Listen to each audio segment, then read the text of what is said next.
Eyes on me, we're gonna let the beast out. Caged up, held down for far too long. You ready? Be ready. Breathe in, smell the victory. Breathe out, let go of all the doubt you feel. Believe, reject defeat. Don't ever be afraid to be a legend. When it's on the line, seize the moment when the moment's right.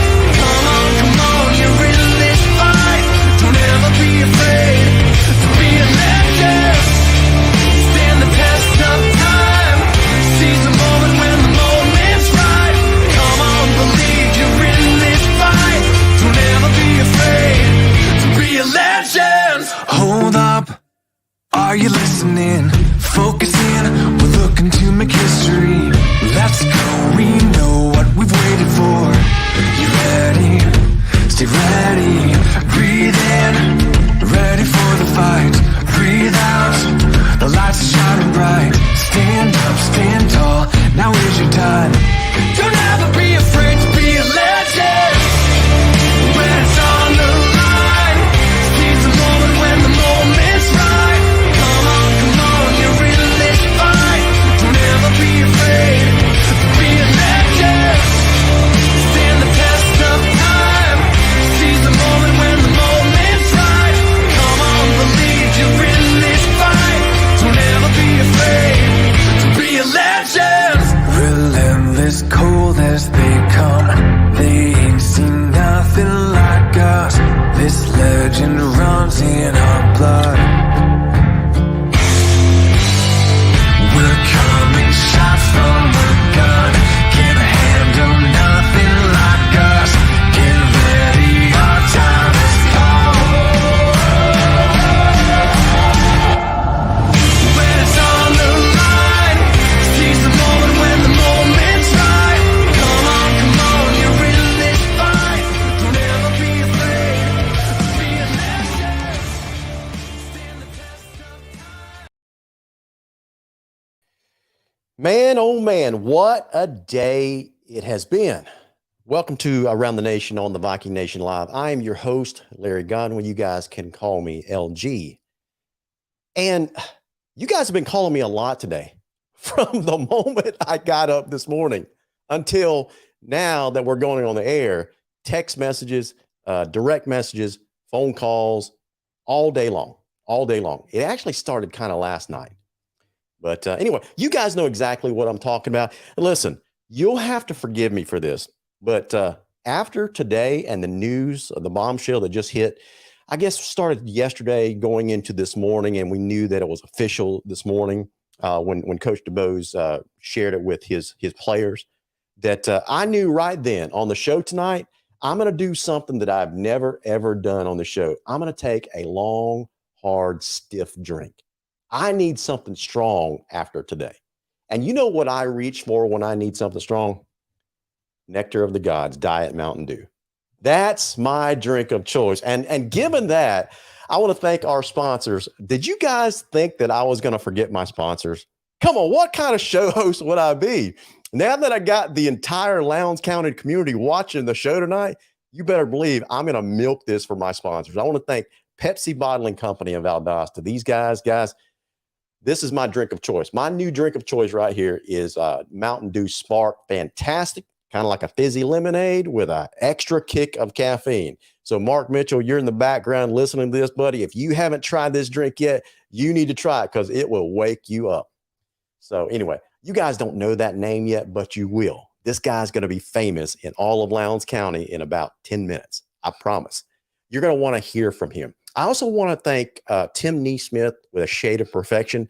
I don't know if you guys realize this, but Tim Neesmith is our new head football coach at Lowndes High School. And Wilbur Pelfrey is the assistant head coach. So congratulations to Tim and Wilbur. Obviously, don't have a heart attack, everybody. I'm kidding. Stickman is not our new head coach. Although, I wouldn't mind it. I'm just kidding. Stickman, we appreciate you. If you guys need custom shades or blinds, this guy can hook you up. ashadeofperfection.com. Give him a shout, 251-3479. couple of other sponsors that we want to recognize: the Migraine and Spine Clinic of Valdosta. Guys, I'm sorry to be chuckling, but after the news that we've had to endure the last couple of days, some of you may be suffering from a migraine tonight. So if that's the case, first thing in the morning, go see Josh Batson and Justin Haskin at the Migraine and Spine Clinic of Valdosta. They will hook you up and take care of your migraine pain. Also, White Oak Investment, Kyle Conger. You ever need financial advice, whether it's to plan out an IRA or any type of a retirement planning? If you just want to buy stock, this guy can give you some fantastic advice. You see what the market's doing. It's up and down, up and down. He gives me fantastic advice. He's who I have my money with, and I've been very pleased with what he's been able to do for me. I want to thank Matthew Godwin at Verizon Wireless on Perimeter Road. If you need iPhones, Androids, accessories, small business accounts, he can help you there as well. So give Matthew a call if you have those needs. Our newest sponsor is Steve Nichols at freedomwithstevenichols.com. Just between me and you, Steve likes to talk politics on that show. If you like politics first thing in the morning, because you can see his show right there on your screen on Facebook, Freedom with Steve Nichols, or on his website, freedomwithstevenichols.live. If you guys like to talk politics and get your blood boiling at 6 to 9 o'clock every morning, Monday through Friday, give Steve a call because he will jack you up. It is the most entertaining 3 hours first thing in the morning and gets me revved up every single morning. So give him a shout out, Freedom with Steve Nichols, on Facebook, on Discord, on his own website. So anyway, yeah, one of our viewers, Adrian Christensen, she's a longtime viewer of Steve's show as well. Does a fantastic job. And of course, G Nation Media, that's us. Quite frankly, guys, we make digital look good. Whether you're talking about the Viking Nation pregame blitz, nationalhsfb.com, which is our latest venture with Joe Mamone and my partnership with him with Prep Gridiron Logistics. And my newest venture is also Plow the Field podcast that can be seen on any of your podcasting services. So I think that's all of them. We expect to sign up a few more sponsors. Remember, those spots are limited on this show. We're looking for 3 more sponsors, and that's it. Once we reach that limit, that's it, because we want to maximize the exposure those guys get.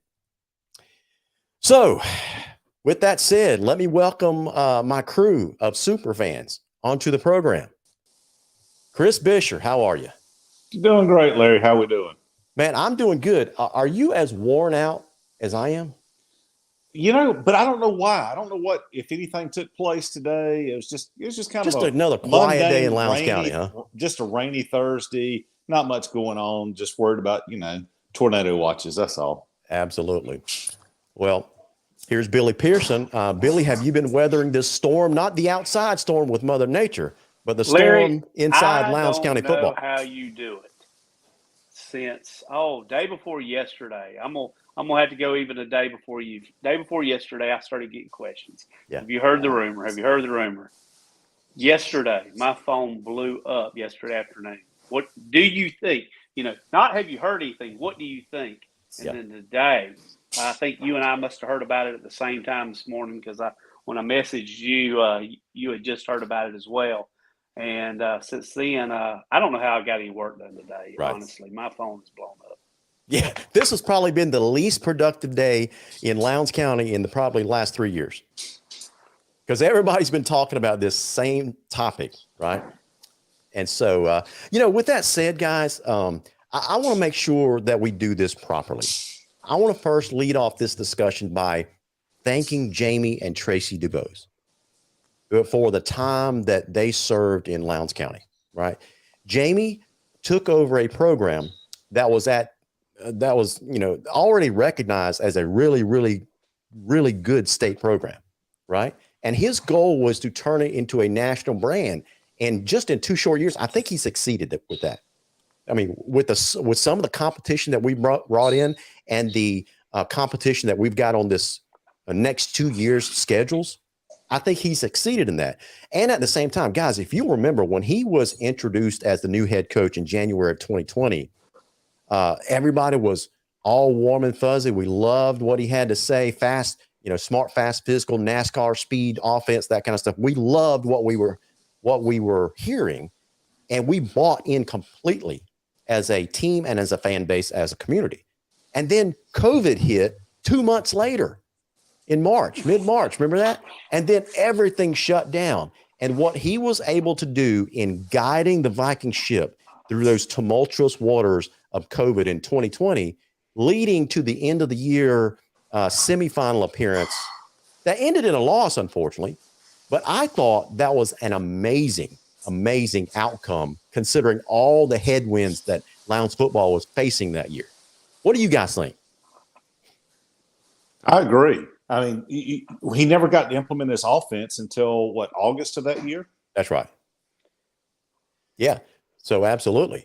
Yeah, I mean, he came in at the worst time. I mean, you know, nobody predicted COVID. Nobody knew how to deal with a pandemic such as this. Right. So he had to not only learn a new school, but learn a new, I hate the word, new normal of how to do football. So yeah, he, you know, I said when he came, you know, that we're going to just scratch that first year.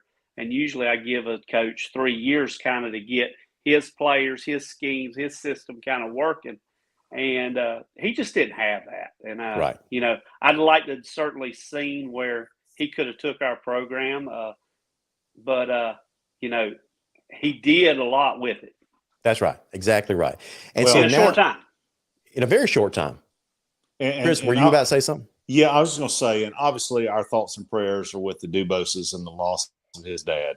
So, you know, we certainly want to keep them in our prayers and uplift them and wish them the best as they go forward in their next chapter.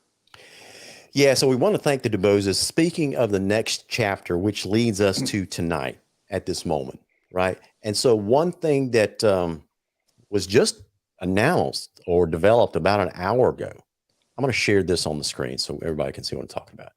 So Deron Jones Anchor Moore reported about an hour ago with breaking news. He says, veteran football coach Jamey DuBose is returning to the state of Alabama. DuBose won all this stuff at Central Phoenix City. He resigned earlier Thursday as head coach at Lowndes, Georgia. He replaces, I'm sorry, I missed a part. He was approved Thursday. That's today. He was approved this afternoon as the new football coach at Orange Beach High School in Orange Beach, Alabama. So anyway, so he resigns this morning, gets approved as the head coach at Orange Beach, Alabama. And according to Deron Moore, he says that he replaces Chase Smith, who left to become the head coach at Spanish Fort. And he will be formally introduced. He will be formally introduced tomorrow at a meet and greet press conference at 2 p.m. Friday at the Performing Arts Center on the campus of Orange Beach High School. So we want to congratulate Coach DuBose. He's moving back home, going to be closer to his mom, his family. He's got a fantastic job already lined up at Orange Beach High School in Orange Beach, Alabama. So he's moving forward, and it's time for us to move forward as well. So what I wanted to do, guys, was to bring a guy named D. Mark Mitchell. You guys probably recognize that name by now. He's the guy, he's the sports guy in Alabama that broke this news. Really was. So I'm going to bring him on the screen in a couple of minutes and ask him a couple of questions. You guys feel free to throw in some questions. Now, please be appropriate. I'm just going to warn you guys up front. This is not meant to bash Coach DuBose. We're not going to bring up negativity or anything like that. So please refrain from any of those tendencies when you type in questions in your comments. Okay?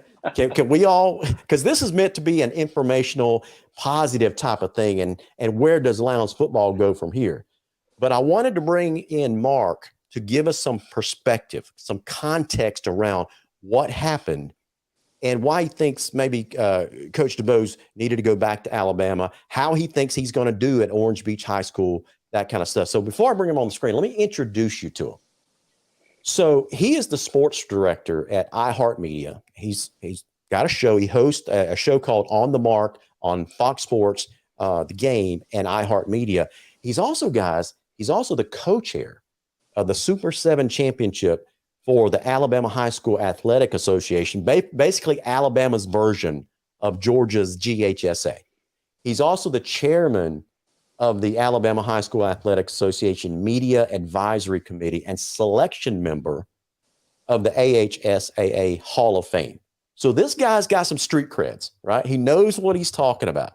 So I'm going to bring him on to the screen. Mark, how are you? I'm good. Well, and thank y'all for having me on. Appreciate that nice intro.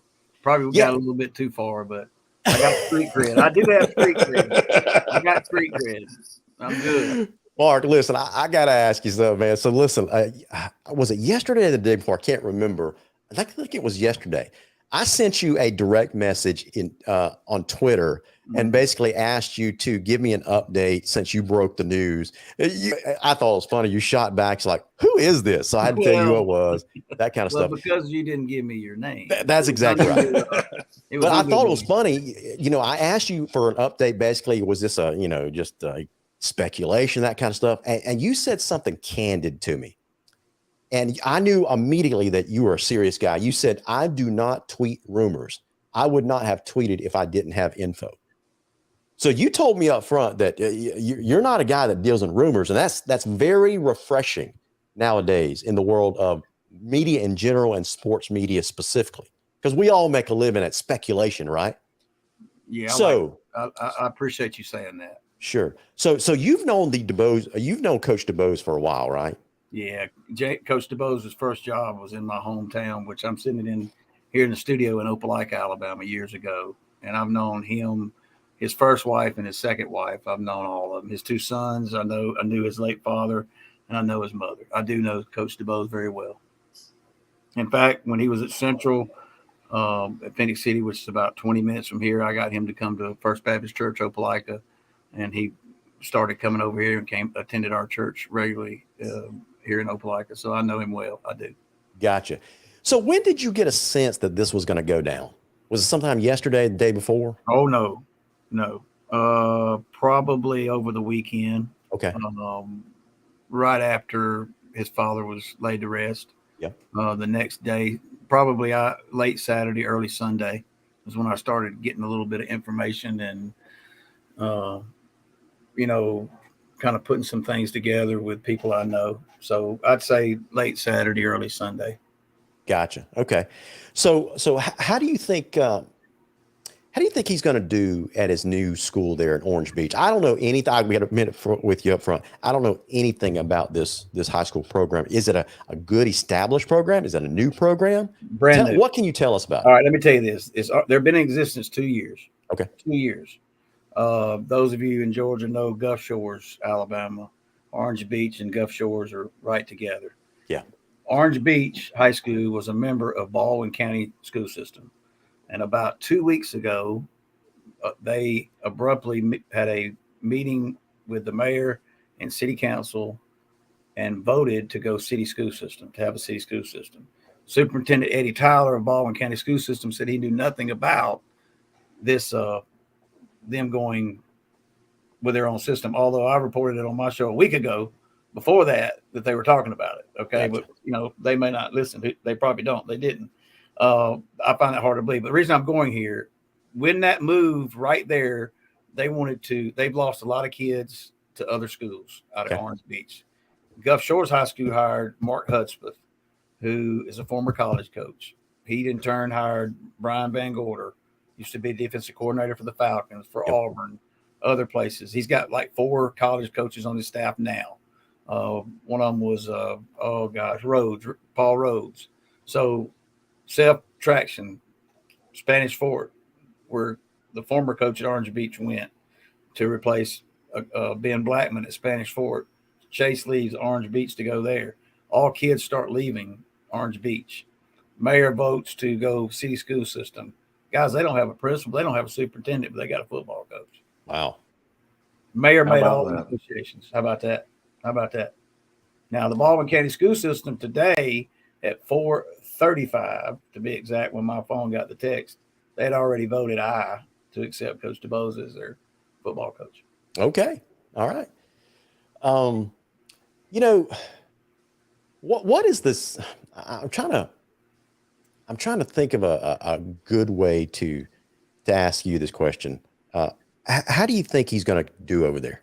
I think he'll do great. Program is, I was looking up here, their best season up to was last year. Here's why he'll do good. He'll be successful. He's been successful. They're 12-8 in 2 years. Okay, he'll be successful because of who he is. He's in Alabama. He has a great reputation. A lot of kids know him. I would consider him a player's coach. Although y'all probably saw this in 2 years, he's not going to tolerate acting a fool. It happens. It ain't going to happen but one time.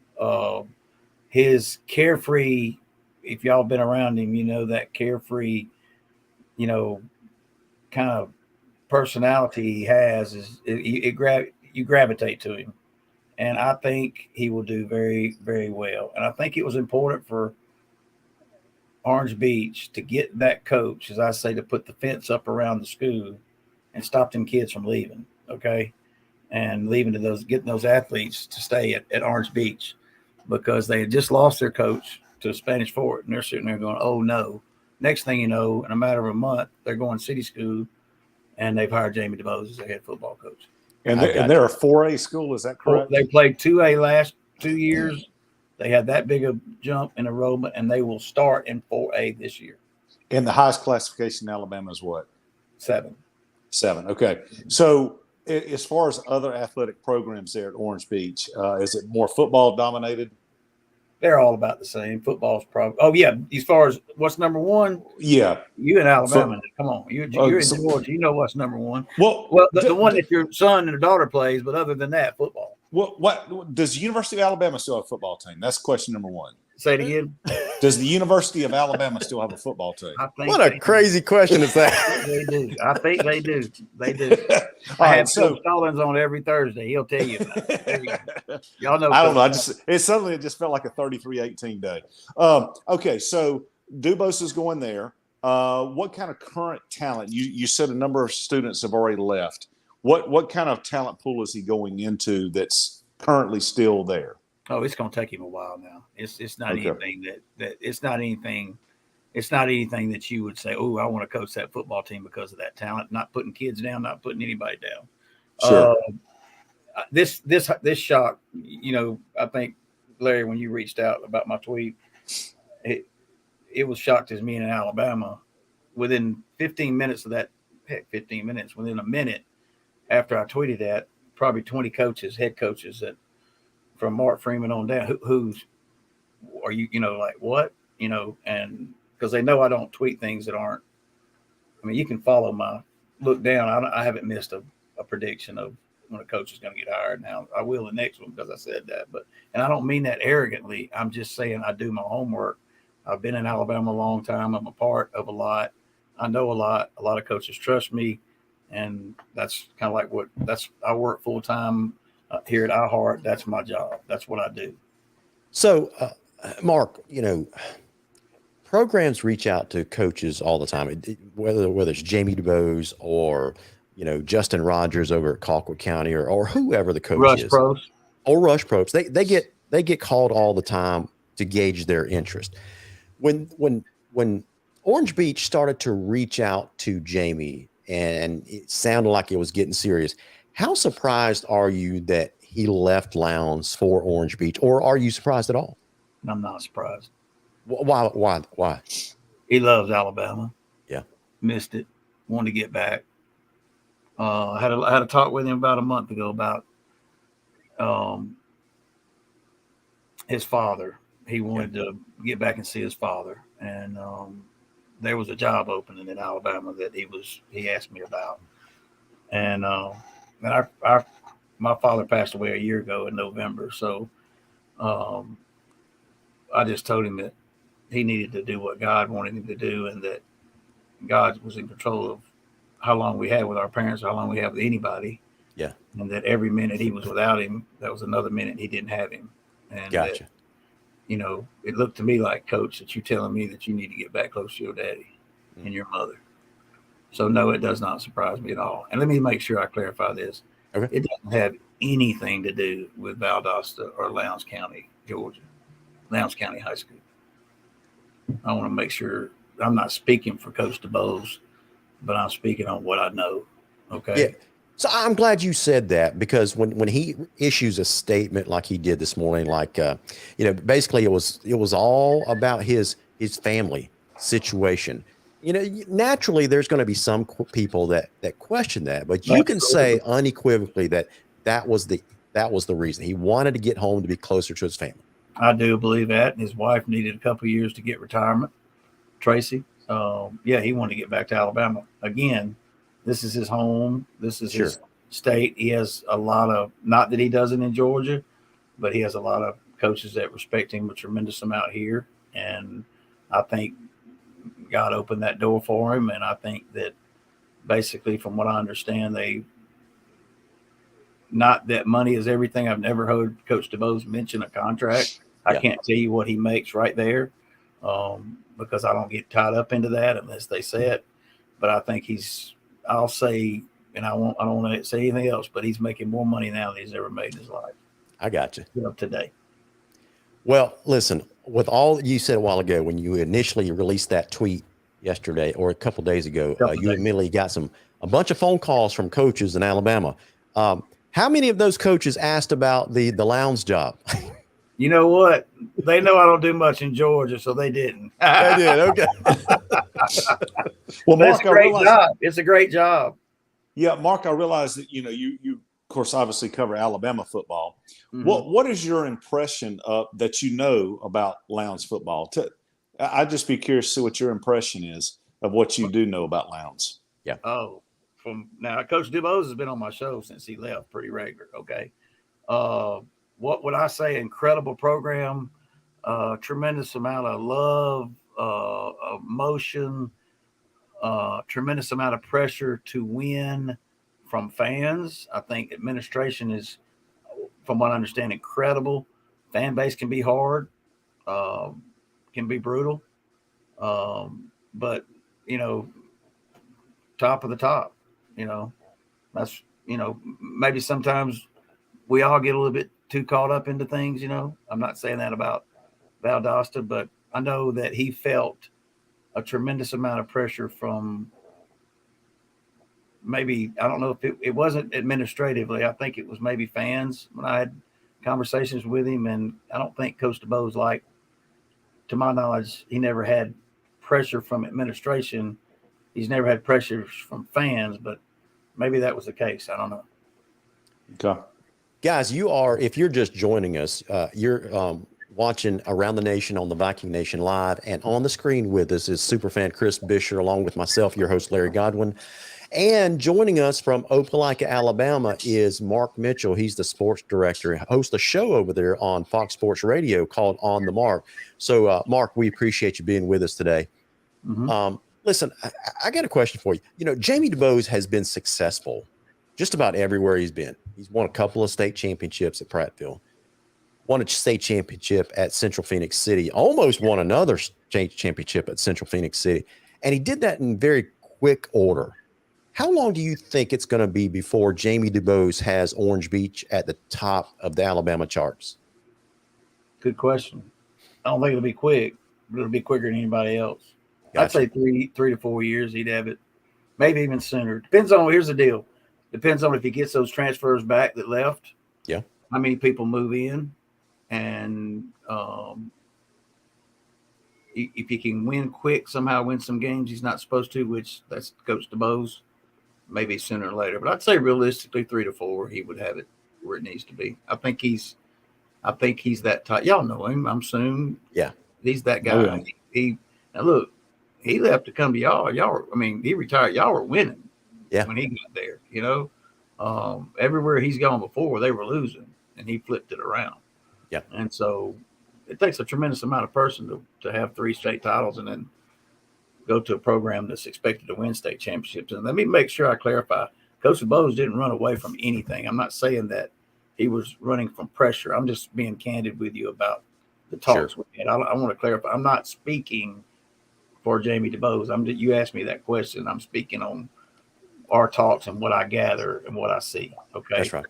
Just want to clarify that. But I think 3 to 4 years, Coach DuBose will have that program. Very, very, very, very proud they hired him. Well, you've been around high school football for a long time in the state of Alabama. surely you've seen enough Georgia teams cross the border back and forth, whether it's playing Hoover or Thompson or, Enterprise coming over to Georgia, that kind of stuff.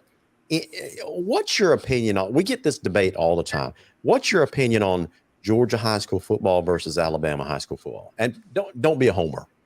That's hard for me to be. You read that little bio. You saw a lot of AHSAA. That's right. Alabama High School Athletic Association. That's right.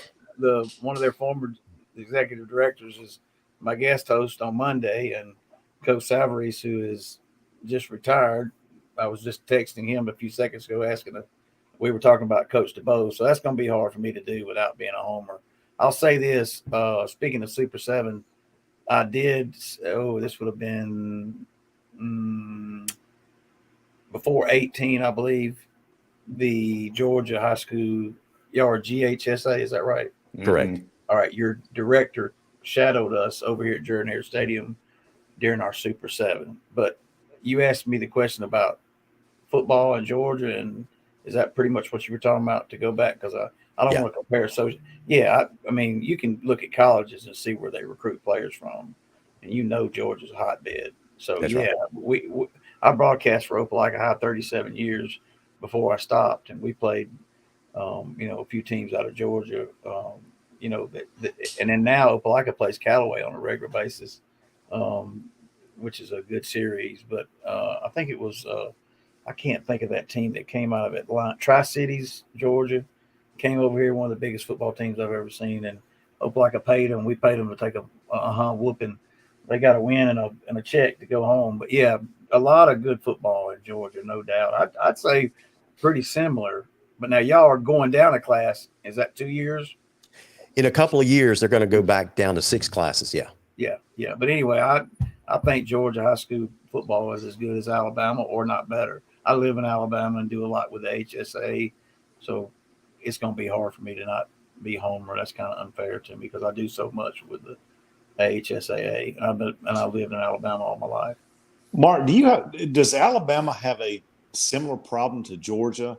And I'm speaking about Metro Atlanta, to where one year you've got this school seems to be the hotbed where all the players go to, and then the next year it's the next school, and so on and so forth.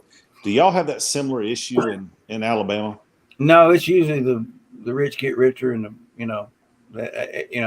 like Gus Shores, obviously they're trying to become a player, by hiring Coach DuBose. But no, I know what you're talking about. It usually the coaches that are at the schools stay there, and players gravitate to them. So Super 7, for instance, Thompson's been there the last 4 years. Piedmont, Fife High School. So you kind of see the same coaches every year. It sounds so cliche. They reload. Well, you know what they do? They reload. Now, gotcha. We don't see a lot of every once in a while, Chris. You'll see that, but not like apparently what's going on in Georgia. Yeah, it's kind of rampant up in the Atlanta area. Is it? Do y'all have are you saying you have a problem with people when you talk about transfers? As I call it, light and power. Which means basically they moved just a couple of miles to go to the next school district. So a couple years ago it was Marietta. Then the next year it's Grayson. Then the next year it's Collins Hill. I mean, you name it. They seem to suddenly have all the 5 stars. You know what's funny about that? I'm 57. I wasn't a good athlete, but my dad would have never moved high school for me or my brothers to play sports. That wasn't in the Mitchell household opportunity. Yeah. Mark, there seems to be, especially in the Metro Atlanta area, there seems to be almost every year a new super assembled team. All right. Now let me back up. Montgomery loses a lot of kids because of their school system isn't where it needs to be. So guys, you get a lot of that taking place. Gotcha. Let me ask y'all a question. Where does Valdosta go? What do you mean? Where does Valdosta go? Lowndes. Where do y'all go next? That was going to be the next segment that we were going to do. The superintendent has already begun the coaching search, if that's what you're asking about. Yeah, I was just curious what you thought. I'm not trying to flip the show around. I just was curious while we were talking. I don't want to take he's already posted the job listing. And from what I understand, his phone has been ringing off the hook today. He's doing this right here. Exactly right. It's been ringing off the hook today. And I've been told that it's a deeper and richer coaching pool than he even had last time this was open when he was trying to replace Randy McPherson. Got it. Okay. So, And the job was posted this morning, and it closes on Monday. So they're looking to fill this vacancy very quickly. Yeah, it's tough time of year. There's no doubt about it. yeah, within the next 2 to 3 weeks, that's what we're hearing that the time frame is. I'm sure they'll get a good guy. No Yep. doubt. And I've already been asked, is Rush Pope's coming to Lowndes County? You know what? Bless Rush Park. I love him. He's on my show a lot. Rush had a tough time during COVID. I don't know if y'all know that or not, but I did, yeah. Yeah, he really struggled, and he told me last week that he was happy to be a father and was going to sit there in the stands another year at Piedmont and watch his son play. And I said, Rush, Coach Prost, do you ever? I don't like to use first names but I said, Coach Prost, you're going to come back to coach? He said, yeah, I probably will. And you know what? That joker can coach now. He can coach. I got to give him his props on the coaching field, sir. I got to give him his props on the football field. The dude can coach. It's Well, just we got some issues with the other things that he does. Yeah, I love him. He can coach. So we have a good relationship. That's right. So we'll end it right there. Mark Mitchell, thank you so much for joining us for a few minutes tonight. My pleasure. Thank y'all. And I appreciate you reaching out, Larry and Chris. And look, Coach DuBose did what he needed to do with his family. I guess I am speaking for him here. There's nothing wrong with Lowndes County High School. I know y'all know that already, but just some unique circumstances that as far as I can say. All right. That's right. So we appreciate it. And thanks so much. And let's keep in touch. Yes, sir. Thank you, Mark. Yes, sir. You have a good evening. You got it. Too. So there you have it, man. So Mark asked an interesting question, which is going to be our next segment, guys. And that is, where does Lowndes go from here? Where does Lowndes go from here? Do we try to get another superstar head coach? Is it too late in the offseason to do that? What's your opinion on that? Well, my opinion at the start of the day was it's the worst time of year to be looking for a head coach. Yeah. By the end of the day, and I'm hearing that the number of applicants is possibly greater than the last time, which was 90 plus, and there's a very rich amount of applicants, I feel a whole lot better. Yeah, absolutely. So, Billy, you've been kind of quiet tonight. Yeah, I got mixed feelings. I'm not going to bash anybody, but I got mixed feelings about our program and DuBose leaving. This we got to look at as another opportunity, I guess. We got another opportunity to get a leader for our kids, develop some talent.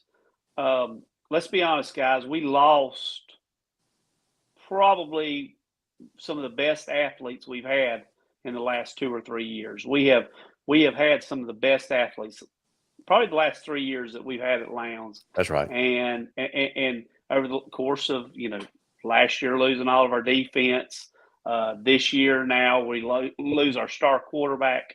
We could call this a rebuilding year. So we knew we probably, as fans, probably weren't going to be as good as we have been in the past this year because, quite frankly, we didn't reload.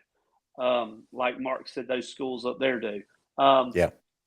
But this gives us an opportunity with some kids that aren't superstars to get a coach in the year and a coach that can develop them and it'll be a learning process for a new coach and the kids. So that's right. I don't think of it as a bad thing.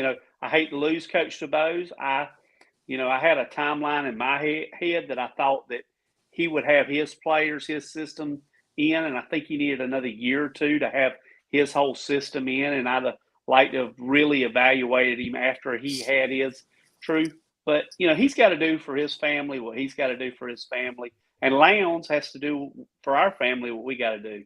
And we got to go out and get a head coach that's proven that can win football games. Because we expect, 10, 12, 15-win seasons are the norm at Lowndes High now. Now, when I was at Lowndes, 2-win season was norm. But But now things have changed, and we got to get a winner. And with y'all saying 90-plus guys, there's going to be a star in there. It's just a matter of Wes recognizing what Lowndes needs. And he did a good job going after DuBose. So I don't doubt that he will find that next great coach at Lowndes Football. Speaking of Wes, the last time he had to do this coaching search, he met with Jamey DuBose in a remote location in the middle of nowhere at a Waffle House, right? So, guys, let's surround all the Waffle Houses south of Macon and be on the look for a middle-aged white mustache dude interviewing a head coach. And y'all let me know who you spot. Well, okay. Let's touch on something right here. While the timing isn't great, we're right in the middle of spring ball and all those sorts of things. The timing is also great because Wes is still here. We have not replaced him. He is not retired as of yet. Wes is a former coach. Wes loves this school system, as our board education members love the school system. So at least we have consistency at the top for this new hire. That's right. And that's it. Listen, at the end of the day, it's about these students. It's about those players. And it's not just the football team. It's everybody that takes that field on Friday nights at Martin Stadium. We all want to go out there and win, and the fans want to win, but it's more about supporting those students too. Yeah. Guys, do we dare say that Wes already has somebody in mind? With his short deadline that he's put and his confidence that he's going to hire, do you think he's got somebody in mind? I don't know. No comment. I wouldn't say a Rush Prost or anything like that, but maybe somebody from our past, maybe somebody on our staff now. Man, I've been asked a couple times today about Rush Probst coming to Lowndes. Oh my gosh, no. You know what my question to them was? What is more likely, Wes Taylor shaving off his mustache or Wes Taylor hiring Rush Probst? Yeah, that's not going to happen. Rush is the answer is he's more likely to shave his mustache than hire Rush Probst. Yeah, and that's not going to happen. Jamey DuBose, I heard Mark comment about Jamey DuBose maybe feeling a little pressure from some of the fans. Can you imagine the type of pressure Rush Probst would feel from a Lowndes fan? Yeah, it'd be ugly. This job ain't for everybody. This is a pressure. It's a great job. It's a destination job, but it ain't for everybody. Well, in college terms, this is D1 ball. For the state of Georgia, this is D1 ball. No, this is SEC. That's right, SEC D1 ball.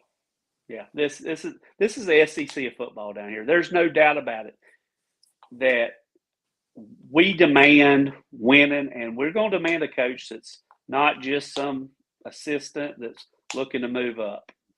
I feel like knowing Wes with that short deadline, maybe he had some names pop up during his last interview that he's thinking about, Well, Billy, I don't know if your screen is frozen up with Larry or not, but it almost looks like a mugshot if yours is frozen up as well. Larry has left the building.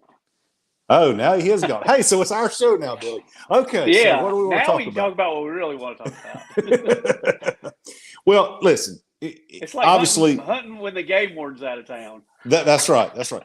Obviously, from a Lowndes County, Lowndes High Viking football program, we want this team to win. We want them to win with hometown boys.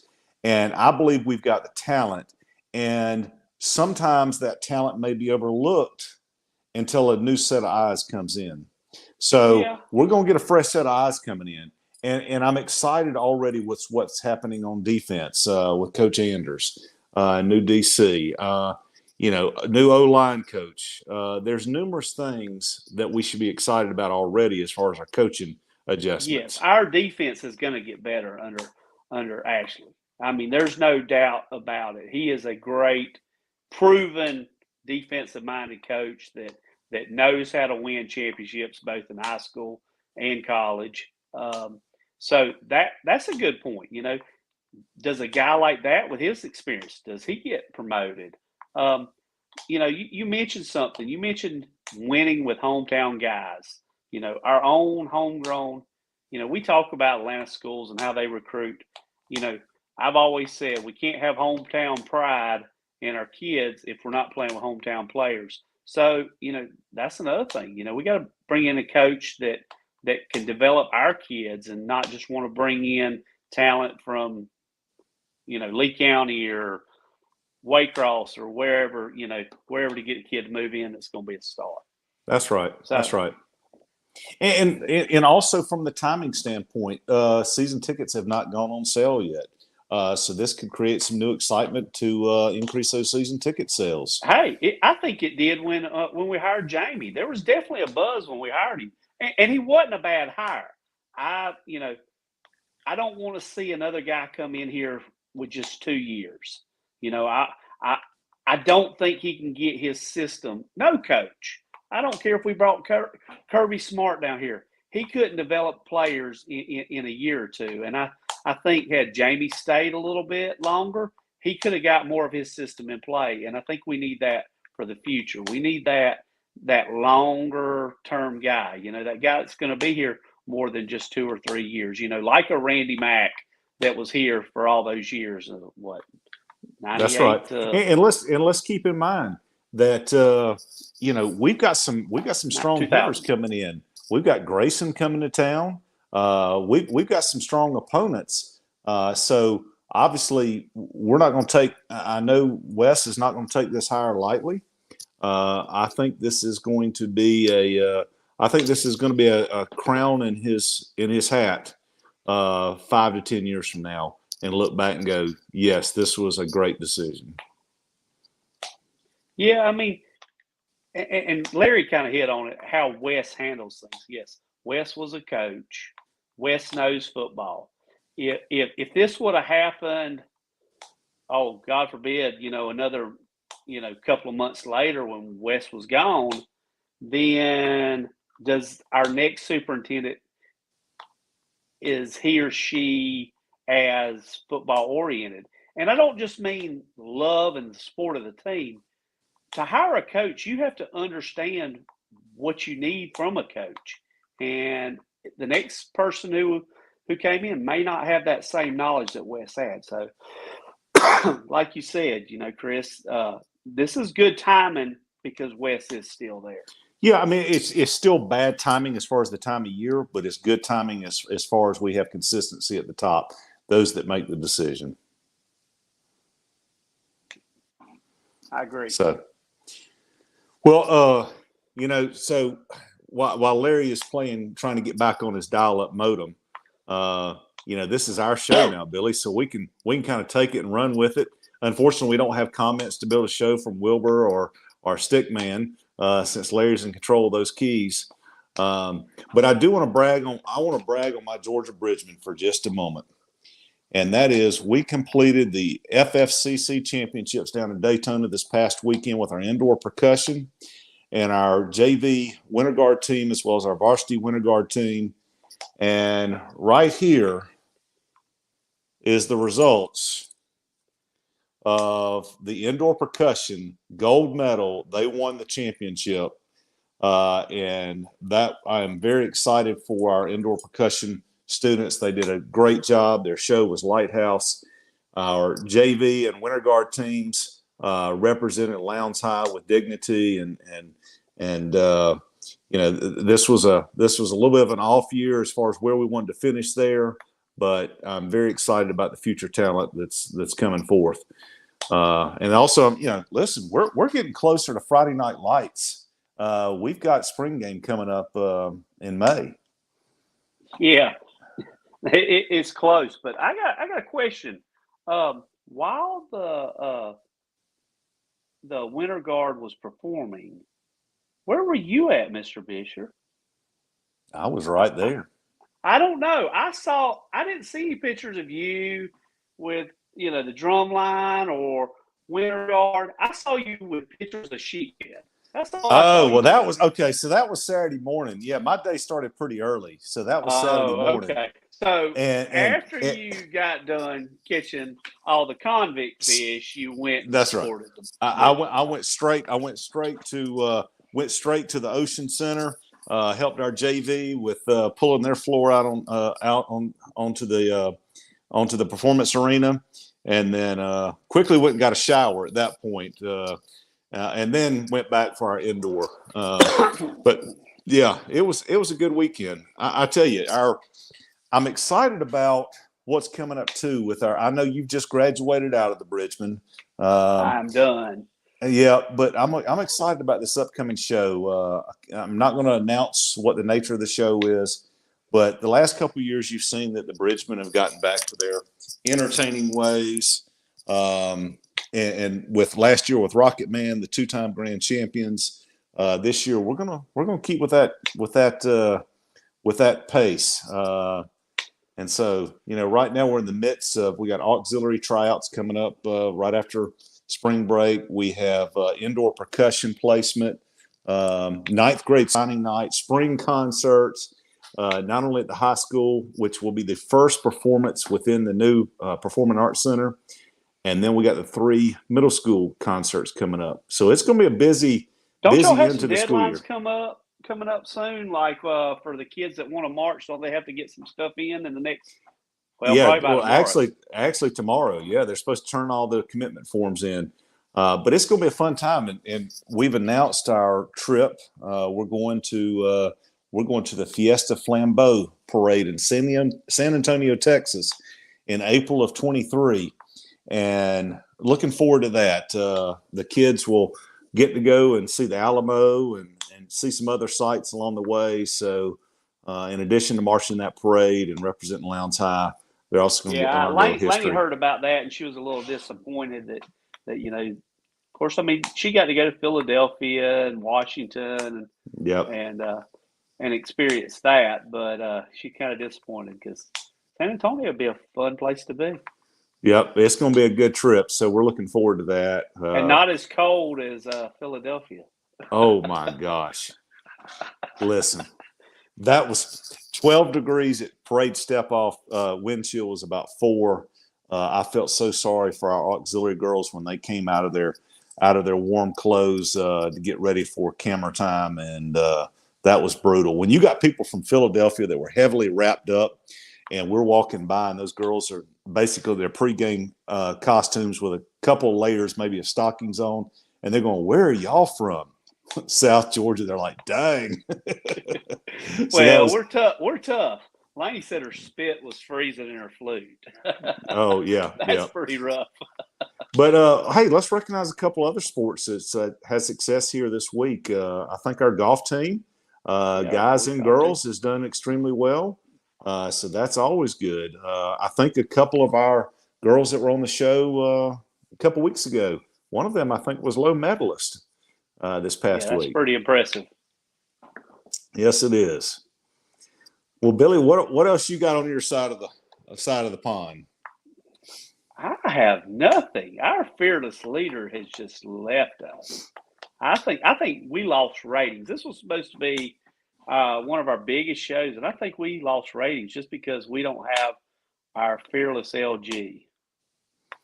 Well, I think what it is Ellen finally had enough, and she went and pulled the plug and said, "It's time for you to come eat." She turned on the porch light. Yeah, that's exactly right. That's exactly right.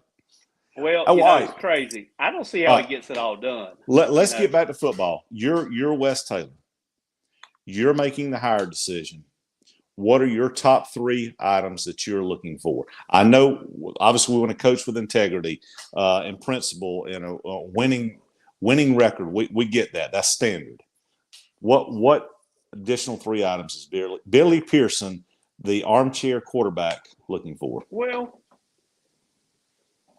he's got to have a system that works. In other words, wing T kind of went away, even though, Jeff Herron's still running it over at Camden, or back running it over at Camden.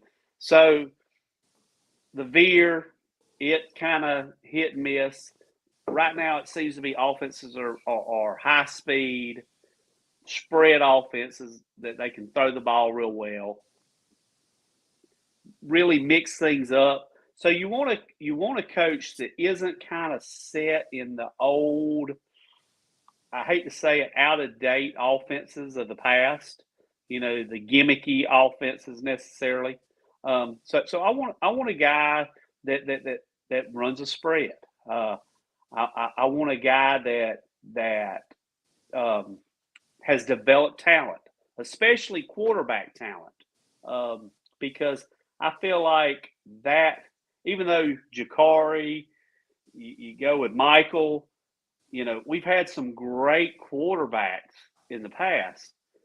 They weren't developed; they were just natural athletes, and I think we need to bring some of these kids up. So I'd like to see a coach that brings in what I call specialty coaches that coach either a quarterback or wide receivers or defensive backs, and he kind of just lets his coaches coach the position that they're specialized in. So that's what the type of things I'm looking for. I'm looking for a coach that has vision of the way high school football is going. Seems to be the spread offense, high powered, a lot of scoring, but at the same time that has a history of letting his assistants do their job. And of course, the integrity, winning ways, all that kind of good stuff. Well, I certainly agree with that. I would like to see. Larry's going to pop back in. Look, he had to go out on the porch. Ellie kicked him out of the house. Ellie kicked him out of the house. But here's what I would like to see. Here's what I'd like to see, Billy. Oh, now he's going to try to come back in and take over the show. Look at him. I just want to explain what happened, man. So I'm in the middle of saying something, and this fancy 1 gigabit connection that I have with A&T went out. Nobody in my household has internet right now, so I had to come outside on the back porch and hope and steal from your neighbors. And and hope that Verizon will work. So I'm on my Verizon connection on my iPad on my back porch right now. Hey, here's what I'd like to see. I would like to see a coach that has gone into a program that had star players, i.e. Jakari, graduate out and have to come in at that level. And so they kind of got a whiteboard and they can take a fresh look at the talent that we have within the team and not be afraid to plug and play or move around and look for input. Also, obviously, a person of principle that's going to, obviously that ties in with integrity. But I would like to see somebody that's got experience coming in somewhat on a ground floor level and being able to have quick success. Yeah, absolutely. Hey guys, I don't know if some of the people on the comment string have. I think it would be kind of fun. I'm going to post this. I'm going to create a poll that will appear later tonight or sometime tomorrow morning on my website, pregameblitz.com.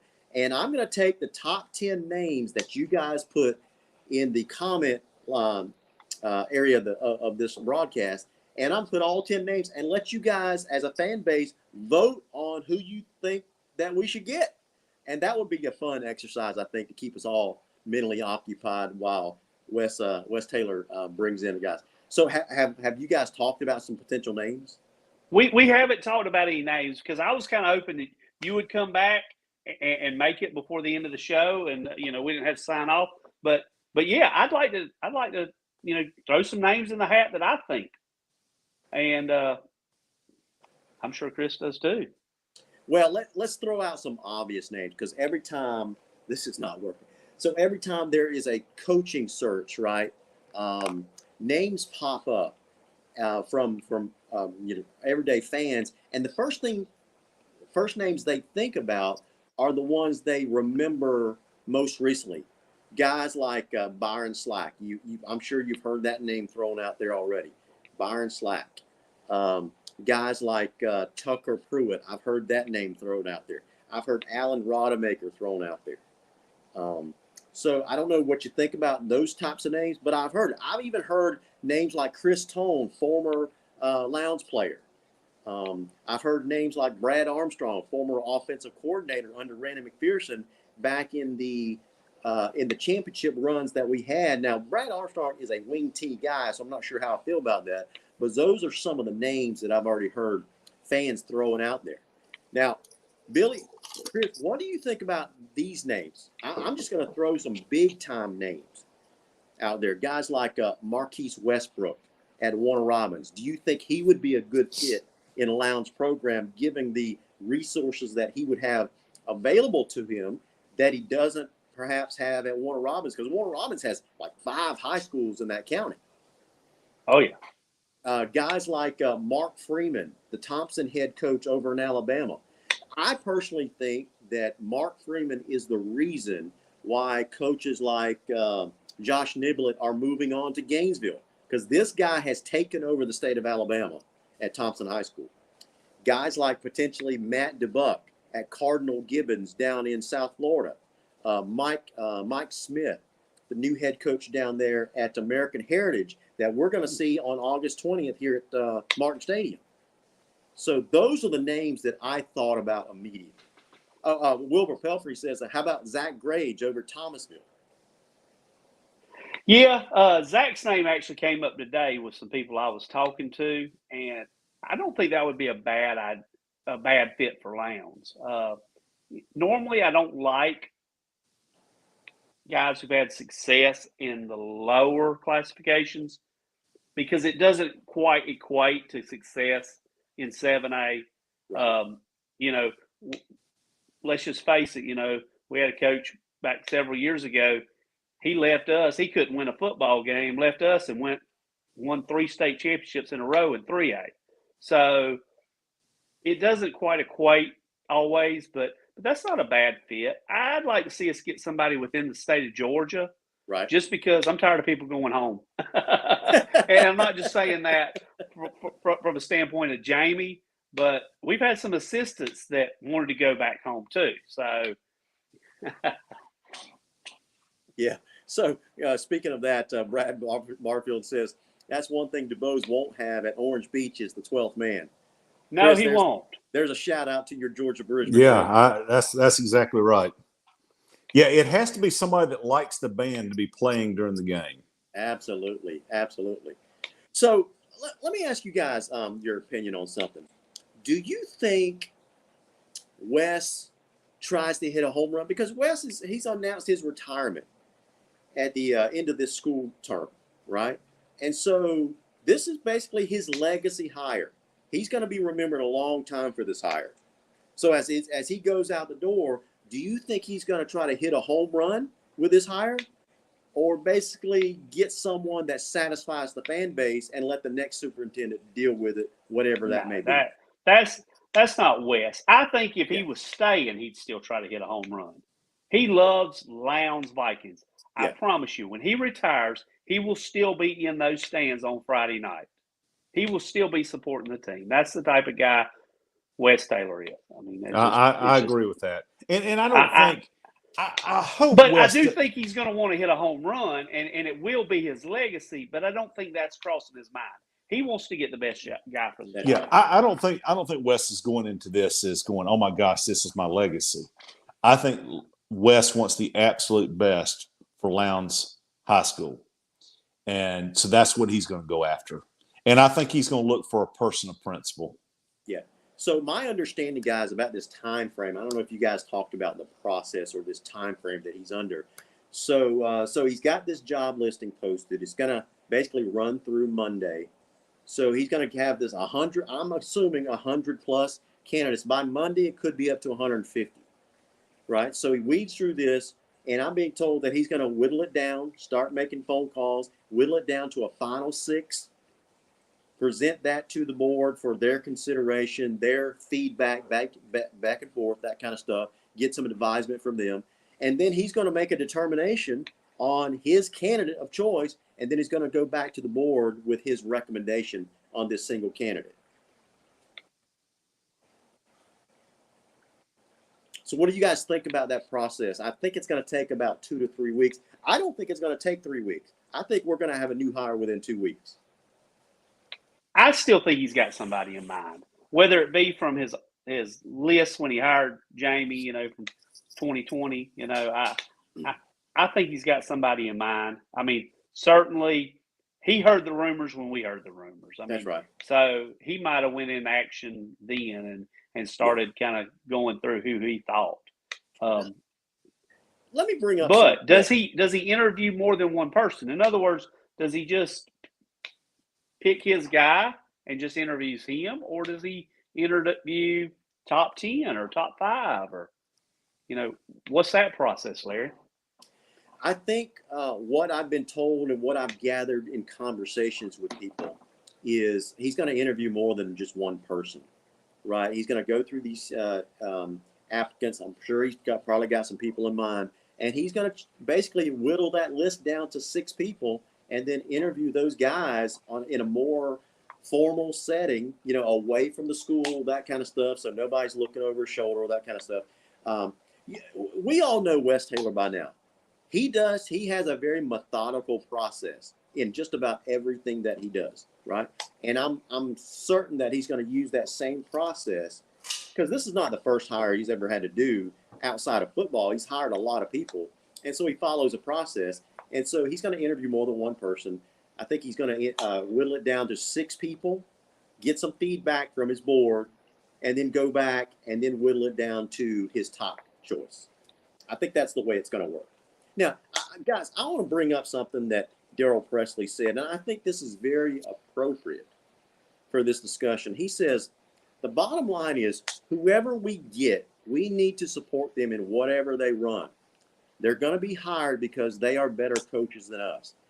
And I think that was so appropriate because, guys, as fans, as super fans, as regular fans, as part of all what we're considered Viking Nation, everybody's got a different opinion on who they want as a head coach.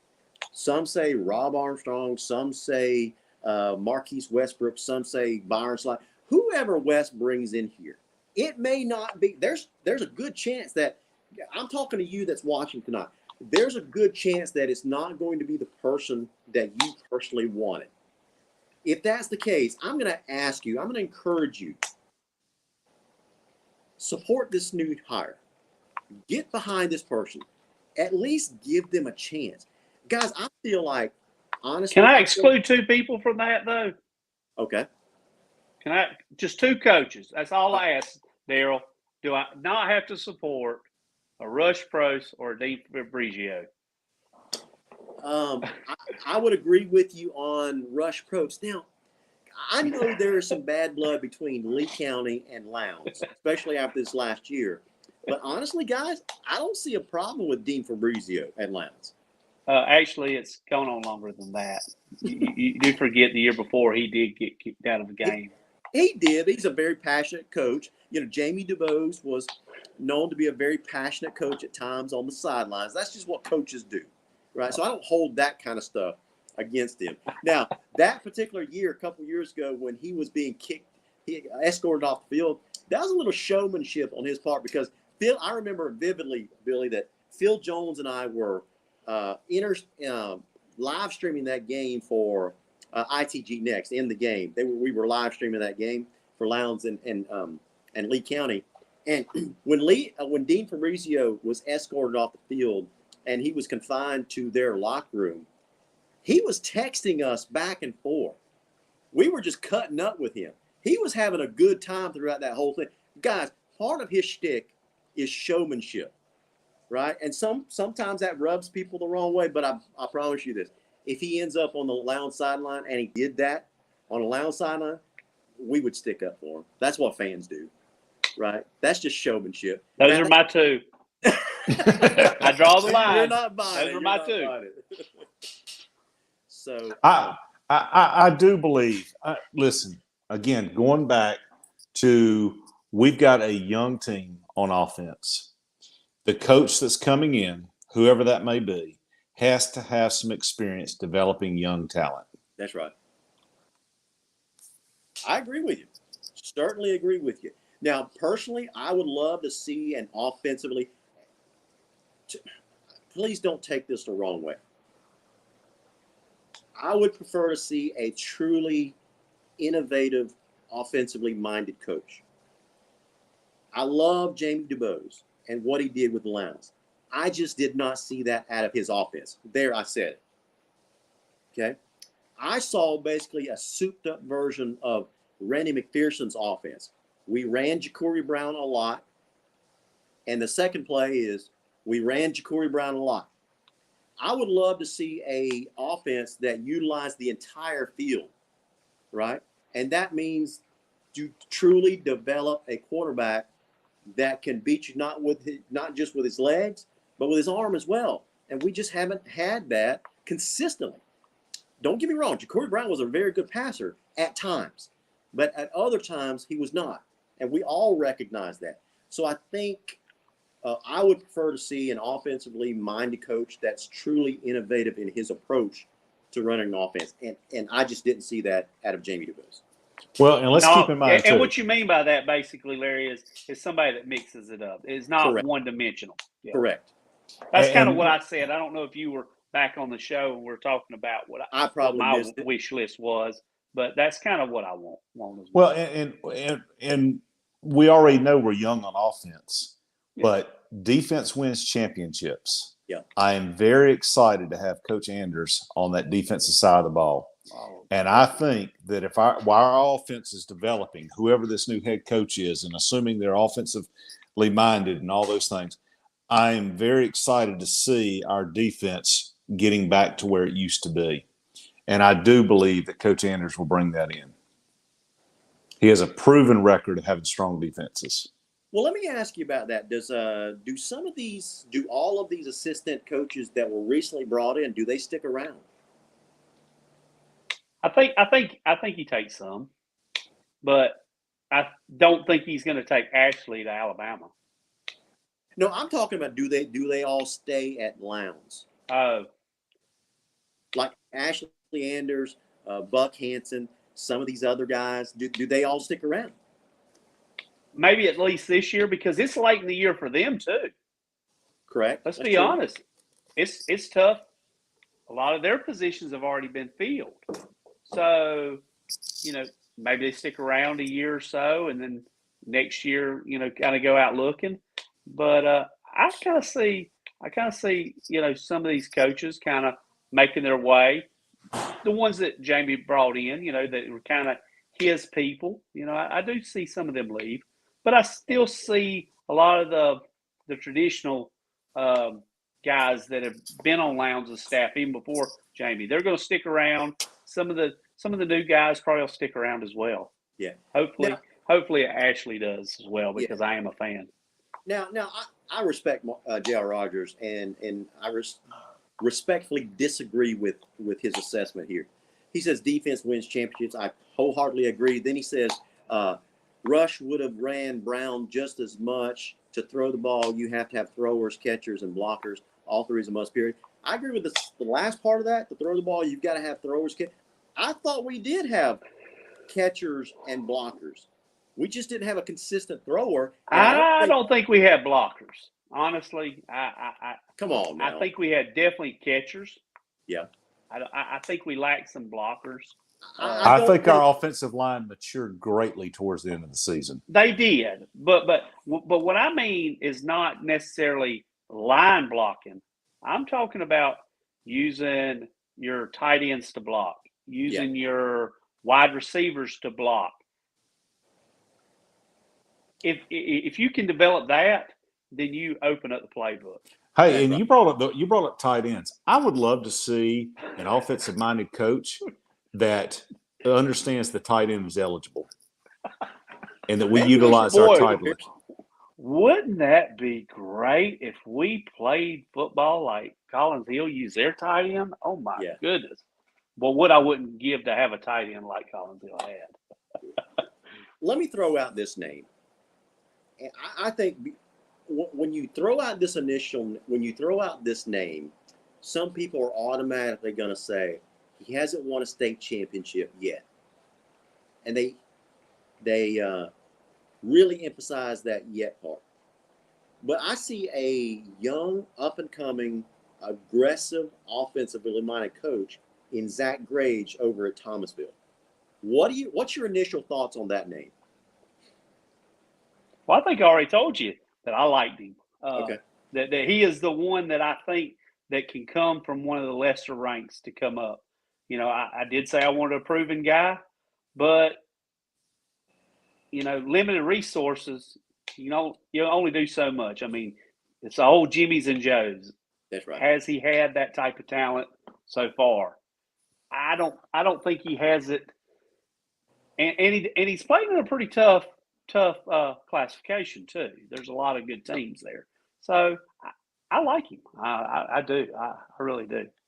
Well, he took a struggling program in Thomasville when they were coached by Leroy Riles. I think Coach Riles left Thomasville last year. They had a 2-8 record or something like that. So Zach Grage gets hired.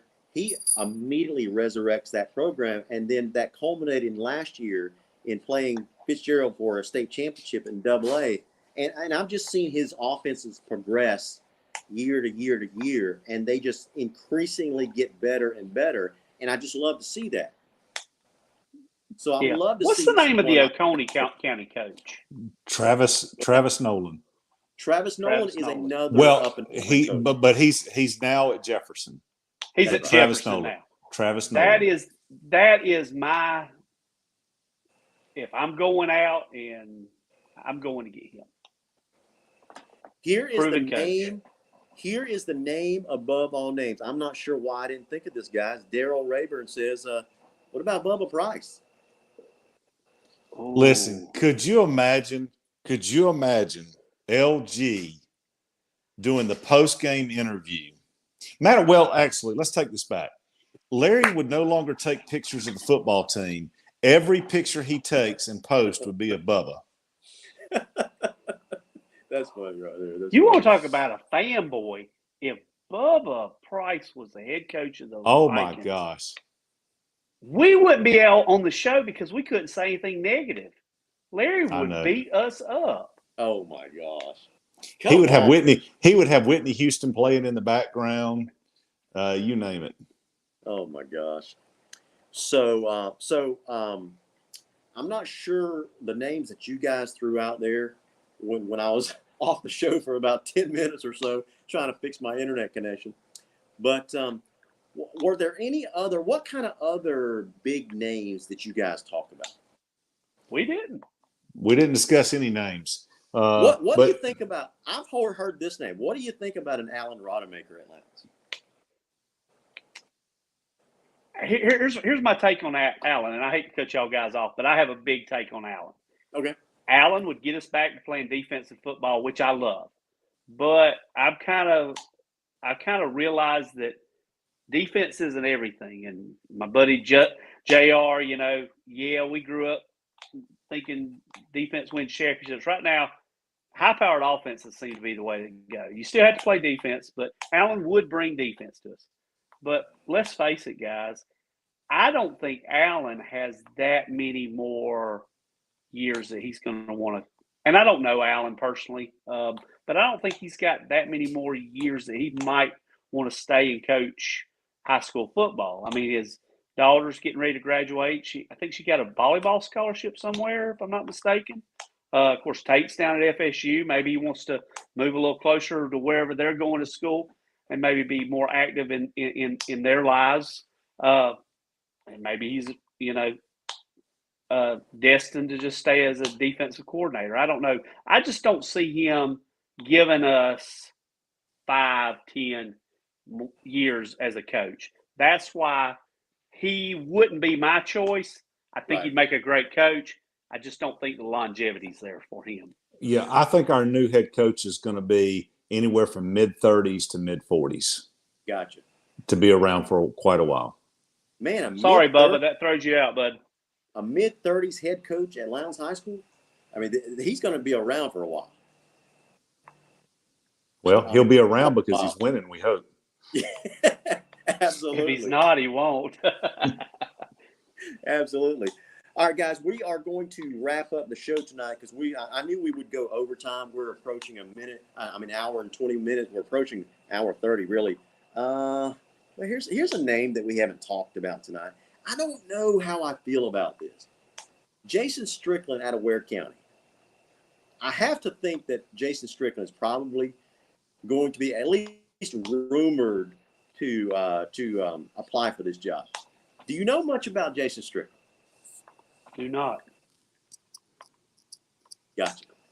All I know is, he was at, I think, Fitzgerald for a few years, took him to a state championship title game, I believe, didn't win, went over to Pierce County, had some success there, and then when Franklin Stevens left Ware County, became the Ware County head coach and has had some good teams over the last few years, mainly because they had a superstar quarterback in Thomas Castellanos, I believe. So he's going to be starting over with his talent pool over in Ware County. So I would not be surprised if someone like Jason Strickland applied for the Lowndes job. But I haven't heard that, to be frank with you, Kyle Richter. So anyway, Michael Jarvis says Matt DuBose. He is the head coach for Cardinal Gibbons out of, I think that's Lakeland, Florida. Now, I don't know how much you know about Cardinal Gibbons, but they are a nationally prominent program, private school, I believe.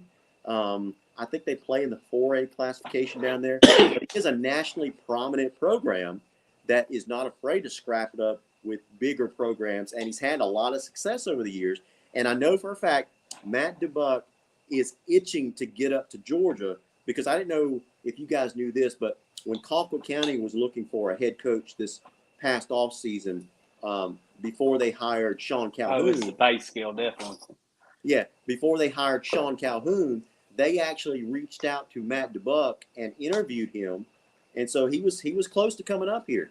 So I know that he would love to come to South Georgia because of a big major increase in pay based on what he's making down in South Florida. But that's another name to be on the lookout for.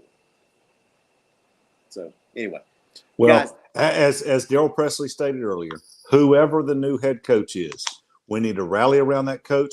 We need to continue to rally around these players. Exactly right. Guys, it's been a long day. It's been a long couple of days. And I know it was initially a shock to the Lowndes system because, we were all looking forward to this upcoming year, because just a couple of weeks ago, we talked about in detail, Billy, about the Lowndes schedule that was just put together, right? Including American Heritage in that Georgia-Florida Challenge that's going to start the season on August 20th. But now that the skipper that put all that together, that wanted to make Lowndes a national brand, he's left town. And some of our fan base feels like, man, what did we do wrong? We're kind of picking up the pieces here. Guys, nothing could be farther from the truth. We're still Lowndes. We're going to thrive. In my opinion, we are the envy of South Georgia, if not all of Georgia. That's my personal opinion. I love this program, and we are going to be just fine. So it's been stated a few times already, whoever is hired, get behind them, rally behind them, and let's help this new guy take this program to unseen heights like never before. I think we can do it. And so I'm an eternal optimist. I always see things through crimson-colored glasses. And so I think the next guy is going to be a home run hire, and I'm going to do everything I can to support him, and I hope that you do the same. So that's going to be the show that we have for you tonight, guys. Sorry that it's gone this long, but it was an important topic. Everybody's curious about it. So for Chris Bisher, Billy Pearson, I've been your host, Larry Godwin. You guys have been watching Around the Nation on the Viking Nation Live. Y'all have a great weekend. We'll see y'all next week. Goodbye. Go Vikings.